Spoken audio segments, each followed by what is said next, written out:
Buenos días todavía. No, yo no voy a hablar tanto. No me gusta hablar, me gusta escribir. Quiero de inmediato agradecerle a Carmen Zeta por ese análisis tan enjundioso de Buffet. Es una clase de literatura. Y quería comentar que sin duda uno no puede estar solo en este ambiente de la escritura si no tiene un buen editor al lado, así que gracias públicas que te doy. La ayuda y esa manera de dirigirme en relación a la creación y en relación a la publicación de los 2 libros que tengo con Isla Negra, pues obviamente si Carlos Roberto no me daba esa indicación adecuada, no hubiese sido, ¿verdad?, lo que hasta ahora ha acontecido. Afortunadamente sí, esta novela repentinamente pues hemos tenido que sacar una segunda edición y fue premiada, ¿verdad? Y es un orgullo para mí. Y sí coincido con lo que comentaba Carmen Zeta sobre los aspectos simbólicos y que tienen que ver con la comida en la novela. Es una especie de thriller, es una novela que me gusta, a mí me encanta, me parece que es muy buena. Porque uno empieza a leerla y como que el otro día un periodista me dijo: compré tu novela en la tarde, ya a medianoche la había terminado porque no podía soltarla. Y para mí eso, por supuesto, es un excelente comentario, ¿verdad?, que me motiva, y también un reto porque ya lo próximo pues tiene que superar, ¿verdad?, lo anterior, así que uno está ubicado en una situación difícil, pero para eso vamos, para eso estamos. No voy a hablar, simplemente quería leer un pedazo que me gusta mucho, que de hecho parte de él lo leyó Carmen Zeta, y es uno de los protagonistas de la novela, además de Marina. Como bien dijeron, comentó Carlos Roberto, hay dos estilos en la novela, 2 formas, una indentada, como le llamamos, y otro está escrito de manera regular. Y voy a leer lo concerniente a Antonio J. Garza, que por otro simbolismo, el apellido Garza, y lo que significa, donde un poco hago una representación o una descripción bastante interesante sobre este personaje que es realmente una garza en medio de una firma de abogados. Y leo: Antonio J. Garza había estudiado leyes en Georgetown, Estados Unidos.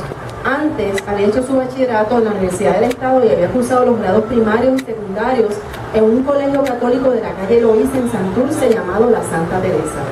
Esa experiencia de clase media, baja y alta le daban un aire de empatía y comprensión ante todo.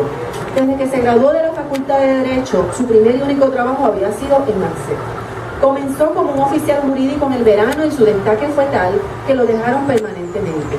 Escaló posiciones de envergadura, dirigiendo grupos de práctica legal, reclutando abogados recién graduados de diferentes lugares del mundo. Cabildeaba para lograr traer el mejor talento. Se involucraba en casos importantes de clientes prestigiosos de la industria motriz, farmacéutica, de la manufactura y todo lo que tuviese que ver con la economía local. Era un personaje muy astuto y se hizo necesario para todos. Mantenía relaciones cordiales con otros abogados de otra firma, del gobierno, de la rama judicial, en todas partes, y en particular en la legislatura. Se movía en aguas profundas, frías y cálidas. Era amigo de sus enemigos y también enemigo de sus amigos. Las redes que había lanzado por mucho tiempo estaban repletas de todo tipo de peces. Por muchos años fue el primero en la lista de abogados que más facturaba por servicios en toda la firma. Se dedicaba de lleno a los clientes importantes y a los que no, hasta que llegó a la posición que poseía. Merecía el puesto, se lo había ganado, era fiel a la empresa, el socio con mayor cantidad de acciones. Así que con esa imagen les dejo, ¿no? Este personaje que es fundamental en la novela y que a la misma vez, paralelamente, va en contraposición contra la otra protagonista, que es Marina Algas. Hay una fusión, ¿no?, entre ambos personajes, y como bien decía Carmen Zeta, se me hace difícil lo de cuentista, ¿no?, mostrarlo a una novela, y hay episodios precisamente que un poco se separan de la novela para traer otras historias. Es como una caja que abre otra caja y otra caja, pero tiene su propósito, ¿no? Me parece que disfrutarán la novela y los invito a obtenerla en la área de Isla Negra, que está justamente aquí en la esquina, frente al pabellón de autores dominicanos. Va a estar disponible, yo estoy aquí disponible y les agradezco su presencia en esta mañana. Gracias. Pienso que tal vez alguien quiera hacer un comentario o una pregunta. Tere, también contamos entre el público a 2 abogados, aunque todos los abogados están en el infierno, eso lo sabemos, ¿verdad? Es un principio básico. A veces hay 2 o 3 que se escapan del infierno y se mezclan con nosotros, los poetas y los escritores. Y ya también son poetas y escritores, así que también los abogados también quieren decir algo, ¿verdad? En este tiempo libre que tienen fuera del infierno. Pero Tere Dávila.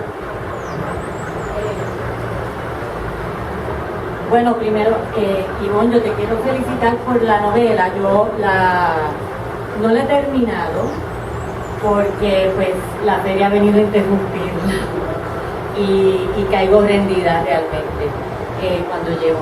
Pero te felicito porque en realidad me ha gustado mucho y me la estoy disfrutando, me estoy disfrutando muchísimo toda esa simbología que tiene la novela, que la hace tan rica. Y yo quisiera preguntar, yo me acuerdo una vez que a ti te entrevistaron, que tú hablaste de la preparación que tú haces antes de escribir. Y hay una cosa que me recordó a esta cuestión de alimentarse, que tú hablaste de consumir textos,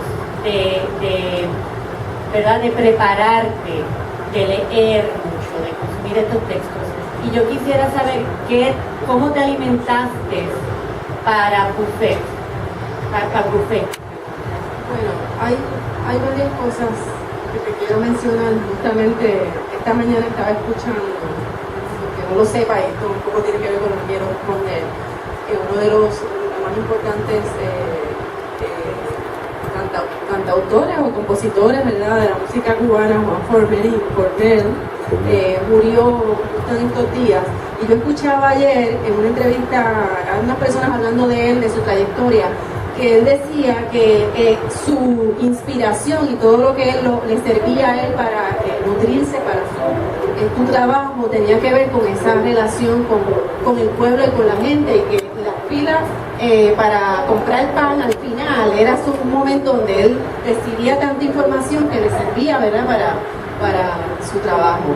Y yo creo que en mi caso un poco también eso, ¿no? Ese tener el oído dispuesto a escuchar lo que dice la gente, lo que sienten, lo que piensan, sus decepciones. En alguna medida todo eso va creando en mi caso, ¿no?, herramientas para construir. Específicamente en cuanto a Buffet, yo siempre he estado vinculada al ámbito legal. Mi bachillerato, ¿verdad?, es en justicia criminal y trabajé muchísimos años con fiscales en Puerto Rico y a nivel de la práctica privada también. Y eso me ayudó a conocer bien de lleno, ¿no?, ese ambiente legal. O sea, yo estaba allí, yo sabía cómo, ¿verdad?, los abogados necesitaban de aspectos materiales para sentirse superiores y todas esas ideas y mitos que se tienen sobre los abogados, que muchos son ciertos. Y ese ambiente me ayudó a percibir y a entender cómo piensan, qué es lo que necesitan y cómo se proyectan ante los demás. Y resultó para mí casi una bufonería, ¿no? Tratar de expresar en este libro precisamente ese ambiente y conectarlo también con la imagen de una mujer mulata dentro de una firma de abogados. Y ahí es que hice ese entrecruzamiento y resaltar, ¿verdad?, ambos aspectos. Pero obviamente la vivencia tiene muchísimo que ver con la creación literaria. Yo creo que no hay manera de que tú puedas crear algo si no viviste esto o aquello, ¿no? Así que en ese sentido, esas básicamente fueron los aspectos que me nutrieron más, y obviamente otras lecturas necesarias, ¿no? Siempre recuerdo, y al principio de la novela comienza con la imagen de una pecera, Y es que recuerdo, una vez leyendo un periódico, veo estos peces en una gigantesca pecera en un lugar que estaban hablando sobre de dónde provenían y cómo se conservaban y lo costosos que eran. Y esa imagen se me quedó y pensé que era precisamente, ese iba a ser el inicio de la novela. Esa gran pecera, con un simbolismo, una representación también de la gran pecera, que es una firma de abogados donde hay sobre 200 abogados y que la inmensidad del mar, de ese mar y de esos peces es inimitable.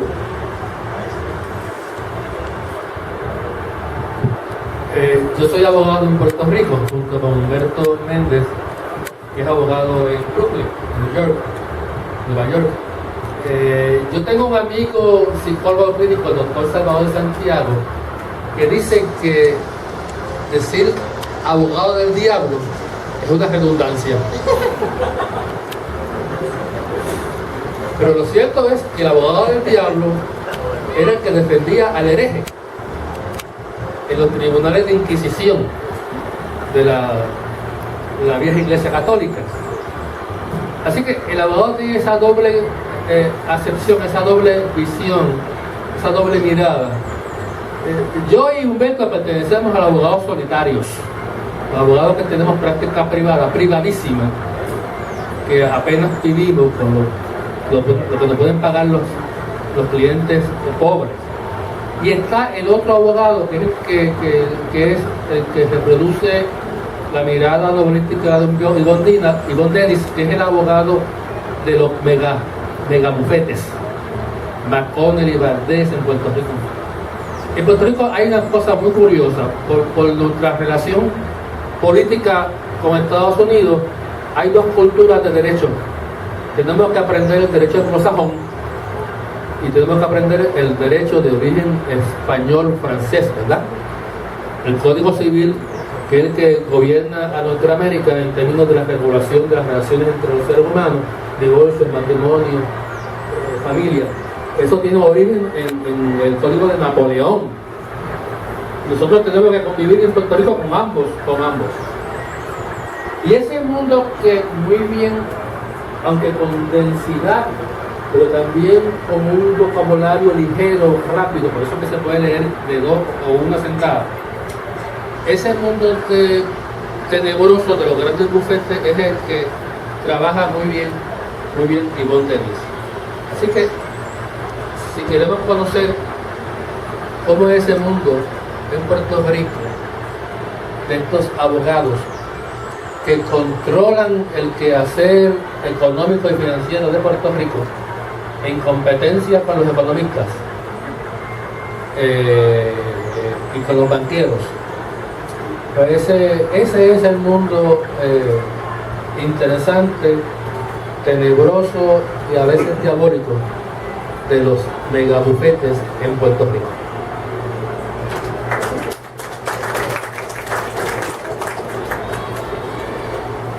Bueno, yo quisiera preguntarle a la autora qué obras o escritores de forma específica tú sientes que te han influenciado, tal vez en esta obra o en tu obra completa. Bueno, principalmente pienso en autores que tienen una mirada muy cercana a lo marginal, a los ambientes de pobreza, como José Luis González, un dominico puertorriqueño que nos deja un legado inmenso. Tenemos, por lo menos a mí me parece, uno de mis escritores importantísimos son Luis Rafael Sánchez, que toda su obra gira precisamente en esa mirada al otro. Y un poco esta novela también tiene ese aspecto, no solamente de mirar a esa flamante corporación de estudio legal, sino también a esa otra persona que tiene que lidiar, ¿verdad?, con ese tipo de corporaciones que, como bien decía el licenciado Lozada, dominan, quieren controlar todo. Y pues obviamente el que no está en esa posición, está ubicado en ese ambiente, pues es el que padece, el pobre, el marginal, el de a pie, como le decimos, ¿no? Así que en alguna medida ese tipo de escritores que trabajan ese aspecto del otro es el que me nutre, me ha nutrido para poder entender también y identificarme con esa área que me fascina. Y en Buffet un poco, no solamente también hablar sobre el aspecto legal, sino el aspecto de esa otra persona, ese otro que está dentro de esa influencia corporativa gigantesca que rige posiblemente un país completo. Gracias. Buenos días. Mi nombre es Paulino Pérez Cruz, abogado litigante. A partir de la palabra del Señor, yo me voy a asociar de manera directa a los abogados tutores que están aquí de Puerto Rico para viajar donde ellos el próximo año, para que me enseñen dos cosas: cómo se sube al infierno y cómo el demonio lo recibe. ¿Cuál es la razón? Anécdota. Aquí una señora tiene su esposo que lo mata por enfermedad. Una mañana, a las 4 o 5 de la tarde, toca en el espacio de él y no lo encuentra en la cama. Y desesperada, comenzó a llamar por teléfono, a poner telegrama y nadie le respondió. La desesperación fue tal que decidió subir al cielo a preguntarle a San Pedro por su esposo. San Pedro toca la computadora de los campos, dice: doña, aquí me está. La voy a pasar allí en el demonio para ver si era. La paso en el demonio la ve. Señora, ¿qué te desea? Ay, estoy desesperada, mi esposo. Yo quiero verlo. Se me pidió en la tierra. ¿Cómo se llama su esposo? Ah, no lo encuentro. Doña, ¿qué hacía su abogado allá en República Dominicana? Era abogado. Dice: ay, no lo busques, que los abogados de República Dominicana ni en el infierno lo reciben. No tienen algo. Bueno, esa es la anécdota, pero voy a poner a ustedes, le voy a traer esto ahorita para que me enseñen eso. Leí, puse mucha atención al trabajo introductorio que le hacía la crítica a la novela. Y le voy a decir, es una novela que el abogado americano que no la lee no podrá triunfar en los procesos penales. Le voy a decir porque soy defensor de un abogado asesinado que para lograr llevar a la cárcel a autores intelectuales me facilitaron la obra de Vargas Llosa, el capitán Pantoja de Visitadora. Y cuando se describe los hechos, Pantaleón, cuando se describe los hechos de Requén, donde asesinaron una de las damiselas, ahí yo encontré la fórmula de cómo llevar a los autores intelectuales a la cárcel, y actualmente están trancados en la cárcel de Asco. Allá están trancados, los intelectuales. Ahora, en su obra, necesito como esas paredes rayadas porque ahora tengo que hacer el escrito de acusación. Y entonces ahí está la respuesta en su obra. Yo espero. Sí, pero entonces el año que viene nos vemos en Puerto Rico con los colegas para que me enseñen a llegar al infierno y cómo el demonio me va a recibir. Gracias.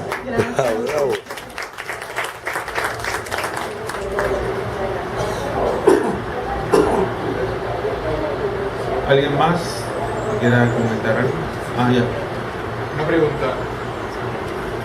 Yo creo que no se oye tanto.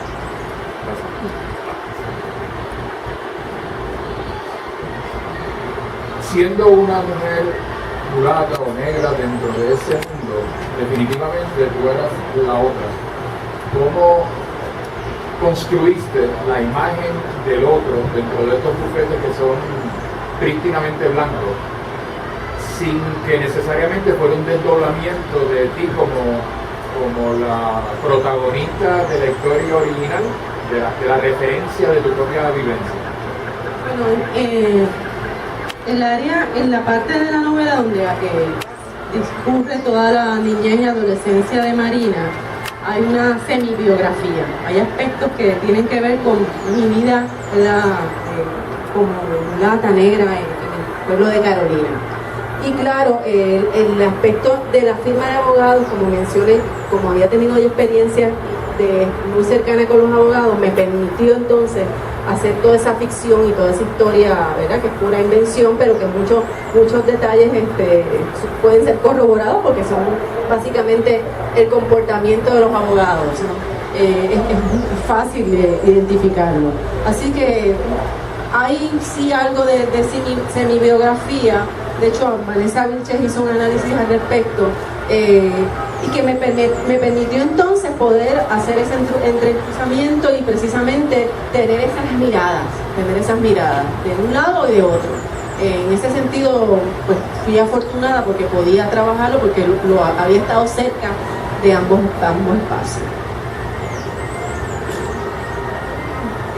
Apoyando lo que dice Ivonne, a mí me parece que está muy bien trabajado desde la perspectiva de cómo la ven las otras mujeres, particularmente no a ella, al personaje, cómo ven a este personaje que de hecho no es abogada, ella es asistente legal. Y entonces ella empieza también a ascender por obra y gracia de ciertos manejos turbios.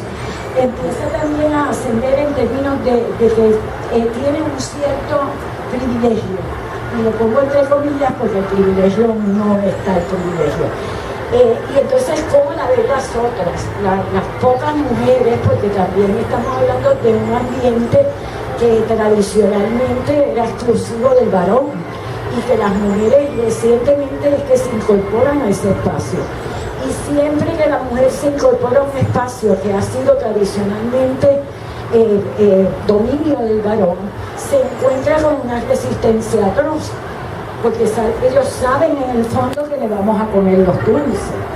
Entonces, eso trae esta consecuencia, pero bien interesante, porque ella recibe el rechazo, que a mí me parece terrible también, pero que ocurre, de las propias mujeres, o sea que ni siquiera hay solidaridad en el género. Claro, esas otras mujeres no son negras, así que por ahí va una serie de cosas que son bien interesantes también. Muy bien, ¿algún otro comentario o pregunta antes de cerrar? Pues vamos a pedirle al coordinador que cierre. Muy bien, vamos a darle un fuerte aplauso a Denise. Y vieron, caí en la trampa del paratexto Buffet cuando yo inicié mi intervención para presentarlo. Yo tenía la palabra buffet como esa actividad en la cual uno va a un lugar y hay una variedad de comida y cada quien se puede servir lo que desee.